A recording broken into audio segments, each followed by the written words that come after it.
January, so I wanted to take a moment and talk to you a little bit about moving forward and about some things that will take place when we meet back together in person. We are aiming towards the 17th of May to be able to meet in person, and there's some things we're going to talk about involving that, but we're looking forward to seeing everyone.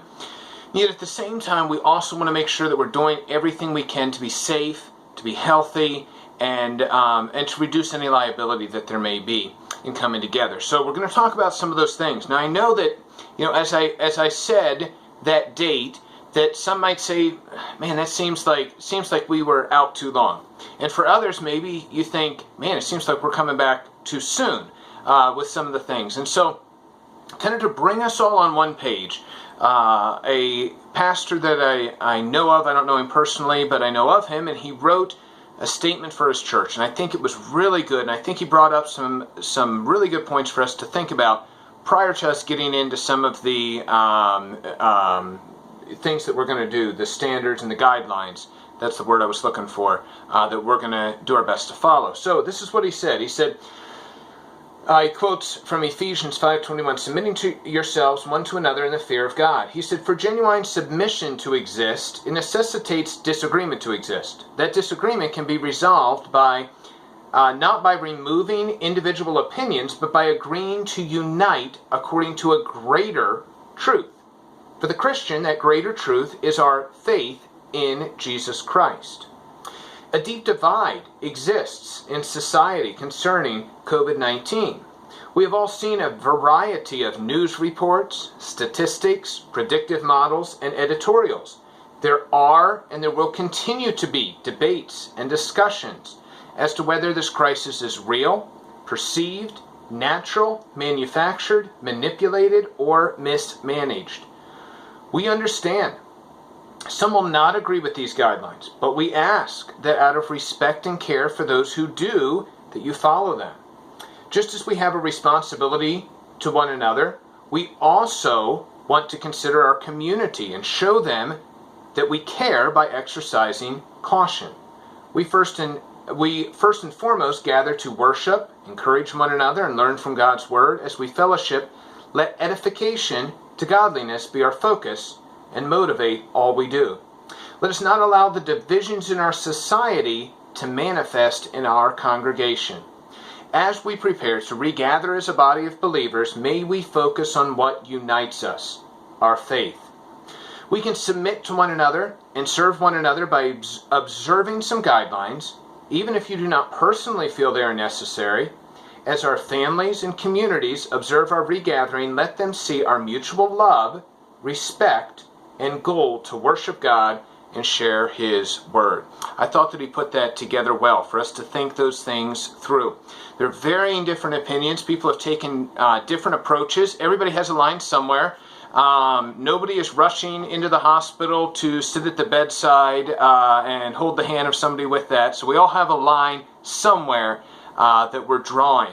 And so we're going to do our best to respect every person's line. And so that may mean adhering to some things that maybe we haven't personally, and exercising some of those things just out of respect for one another. So here's some of the things that I have here. This will be in your email if you got the email, and these guidelines, the guidelines themselves will be posted at the church. I'll send them out multiple times in emails so that everybody's aware of them, and they'll be posted outside the door of the church. That way, that protects us with liability. If a visitor were to come, that way they can see what precautions we are taking and things like that. As we think about that, if a visitor does come, and we have these things posted and we're not following them and not practicing them, that can kind of be a bad witness to them also. So, I wrote this as we start out. I put, as we prepare to meet in person, there are some guidelines that we will need to follow. These guidelines are an effort to keep everyone safe and healthy and reduce the liability for the church. The guidelines that we are instituting are not permanent, but are needed for the near future. They're much like we are seeing in every area of our life, from stores to work environments. Though they may be different than our usual habits, I believe we will have some great opportunities to edify, learn, grow, and serve while we operate under them.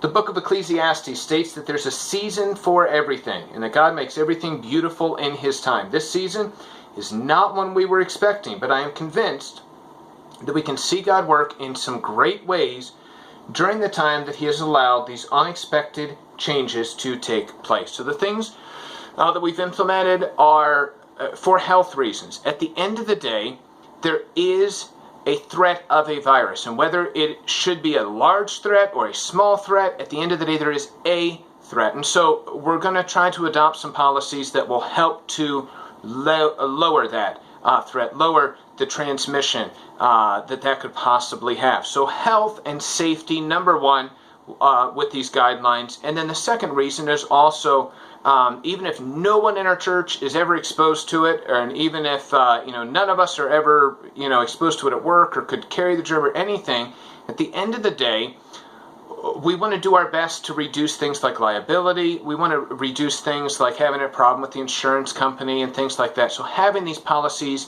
in place both help to keep us healthy and also help to keep us legal and where we should be when it comes to things like liability. So the first one, and obviously we have heard this probably way too much, is that physical separation, just keeping that physical separation. So everyone's going to need to work to keep 6 feet away unless you're a family residing in the same household. And that's key. Same household. This isn't just we're related. This is household. If they live with you in your house, then everybody's staying together. If they don't live with you in your house, we're not going to get within 6 feet of them. Even if, during the week you are, when we're at church, we're going to maintain these things. When we arrive, we're going to come in. I'll have everything ready. No one at all is going to need to do anything when you come to church. We'll have everything ready. And I'm going to be the only one on the platform. I'm going to be the only one at the pulpit. And so we can just kind of, keep, if there are any germs, keep them all separate. And so when you come in, you'll be able to take your seat. Households will sit together. Whoever's in your family, whoever lives with you, everybody sits together. And then when we exit the church, we're also going to exit from the back to the front, like we would at a wedding or something like that. One of the difficulties that our church has when it comes to spreading germs is we have like a 4-foot aisle in between our pews, and that is a bottleneck. And and so because of that, we'll dismiss from the back to the front. When in the parking lot, we need to remember our community's watching, and so they're going to be seen, and we don't want them to think that we are not caring. We don't want them to get the idea that we are careless at all. We should be seeing these policies in every place we're at, and so we're going to carry those things also, whether in the parking lot, whether inside. For right now, we'll be having what I'm going to call family church, so all ages together. We're not having children's ministry. That opens up a whole new idea of liability and safety concerns also.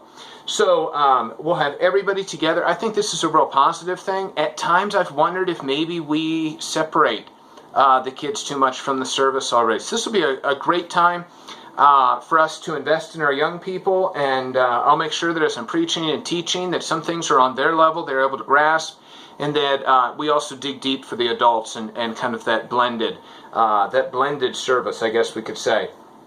So that'll be at 11 o'clock on Sunday. That's going to be our one time to meet right now per week, is that time period. There's a lot of different questions as to germs and things like that, and that will help us to make sure that as we come and meet on Sunday, the building is free of any germs. If there's any spot we missed while cleaning, there's no viable germs by that point, and we're able to kind of start afresh for that service. So we're going to continue our midweek service through the video for the time being. Now, in a few weeks, we can reassess that, but just for right now, we're going to do it that way. I think that'll be the best health-wise, safety-wise, liability-wise. The other change that we'll make, and this isn't too big of a thing, we're going back to biblical times. We're going to have an offering box at the back of the church. So on your way in or on your way out, you can drop your tithes and your giving in that box. And then what we'll do with that is we're going to take that box back and put it up. And then at another time throughout the week, to make sure there's no transfer of any germs, then the men can come in and count that at another time. So it keeps them safe, and it also keeps us safe, so we're not passing a plate down the aisle and things like that. addressing who should continue to worship at home. So we want everyone to be mindful of their own personal health concerns. You know if you're at high risk. You know if your family is at high risk. Maybe you're a caretaker for someone that's at high risk. You understand those concerns. We want you to be in charge of that. So as we're mentioning this, these are difficult times, and we want to give everyone the opportunity to make the decisions for themselves. We are not going to judge you if you say, listen, I feel that it's best for me and my family to continue to, remote worship, if you will. We're not going to judge over that. We grasp that. We grasp that everyone has the right to make that best decision for their family. You know the risks involved with your family more than anybody else, and we're going to leave that up to you. Second of all, if you've had any symptoms whatsoever, even if you say, oh, it's just a cold, you got to sit this one out. And we're seeing multiple different symptoms and things like that. So any symptoms at all, obviously fever, those types of things, please just, worship at home for that week. If you know you've been exposed to someone or think you may have been exposed to someone with the virus, the best thing would be to remove yourself from any public for 2 weeks. Our restrooms will be on a necessity basis. If you need to, that's fine, but we'll do our best to have some cleaning supplies. And so on your way out of the restroom, you kind of wipe everything down on your way out. There's a lot of different suggestions being made here or there. And the one other thing that I did put on there, if someone feels more comfortable wearing a mask, that is perfectly fine. We're leaving that to a judgment-free preference issue. So we're not going to judge you if you do or if you don't. We're going to allow that to be a personal preference issue. Everybody kind of has a different opinion on that, and so we're just going to leave that up to each individual person. I want to give you one example as I close. As we go into different people's houses, some people take their shoes off and some people don't. At our house, we don't, unless we've been in the mud or something like that, but we do wear our shoes in the house. Just not too big of a deal for us. Sometimes we go to someone else's house and they take their shoes off, and so we respect their, do we want to call it higher standard of living? I don't know. But we respect their decision to do that. And so that's kind of the idea here. There are folks in our church that have practiced the social distancing and have kept, distant from different people as much as they can. And so we're going to respect that, and we're going to keep our distance from one another while we're at church. There's those that haven't, and that's your preference, that's your decision. And but we're going to do our best to respect those things, just as we would if we go into someone else's house and we take our shoes off, even if we don't at home. We're going to do the same thing here and try to respect other people that have, maintained those social distancing things. So think those things through. I'd encourage you, as you come, we want to be mindful of these things. They're not permanent, but they are things that are going to be in place, and we're kind of starting back into, slowly, and then we'll be able to reassess and kind of see where numbers are in a few weeks, be able to go forward with those things. We're looking forward to being able to see everyone, and at the same time, we want everyone to be safe. From the oldest to the youngest, from those that are high risk, not high risk, whatever the case may be, we want everyone to be safe. So that's what we're looking at, May 17th, and everyone should get this in your email. If you have any questions, give me a call. If you say, I'm just not sure why, or this, that, or the other, give me a call, and I'll be glad to talk with you about everything. We'll talk to you later.